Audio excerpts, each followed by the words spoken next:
Bonjour Thierry. Comment allez-vous? Vous êtes prête pour 3 heures d'information non-stop? Pour ce grand rendez-vous d'information de l'après-midi? Toujours.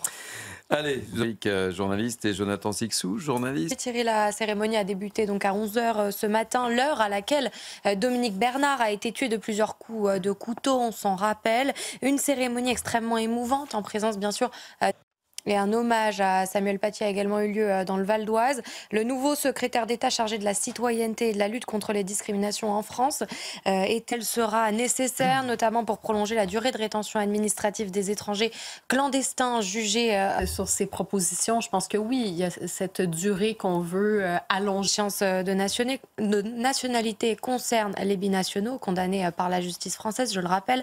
Alors pourquoi une telle augmentation? Est-ce vraiment efficace? Élément de réponse avec Kylian Salé. Émission, dernière info, cette fois. Sont proches de tous les peuples impliqués, la Palestine, Israël, le Liban. Ou... Chez Audrey, l'hommage à Dominique. On est ensemble jusqu'à bientôt.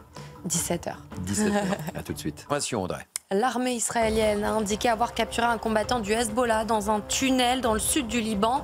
Ce tunnel... Si, Audrey, Karim Abouik, Jonathan, ensemble jusqu'à 17 h. 17 h. Et avec nous pour cette deuxième, Sixou est toujours avec nous. On jour après l'assassinat de Dominique Bernard par un élève radicalisé. Vous l'avez vécu sur notre antenne en direct depuis 11 h. Oui, la cérémonie a débuté pile à l'heure où, il y a un an, Dominique Bernard a été serré, notamment pour prolonger la durée de rétention administrative des étrangers clandestins. Thierry, Michel Chevalet, vous êtes avec nous en plateau pour en parler.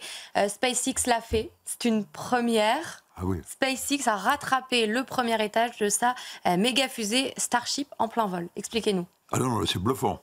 Du dimanche après-midi, toujours. C'est catastrophique. On est là face à des gens qui sont... L'actualité internationale, la Croix-Rouge libanaise a rapporté que plusieurs de ses secouristes ont été blessés ce dimanche dans une frappe dans le... Tour de table, 4 grands marathons du dimanche après-midi, ce 180 minutes info, fidèle au poste depuis le début de cette émission. On débute avec cette information, vous l'avez sûrement suivi sur notre antenne ce matin, un an après l'assassinat de Dominique Bernard par un élève radicalisé, la ville d'Arras lui a rendu... Et le 16 octobre 2020, c'était Samuel Paty, professeur d'histoire, qui avait été décapité devant son collège. Un hommage à... Et direction la Martinique. Après les fortes tensions en début de semaine, la nuit dernière a été plus calme. Benjamin Netanyahou appelle le secrétaire général de l'ONU, Antonio Guterres, à mettre les casques bleus de la force intérieure. Et le pape a réagi à cette déclaration. Le pape François appelle à respecter les casques bleus de l'ONU au Liban. Vous avez fini?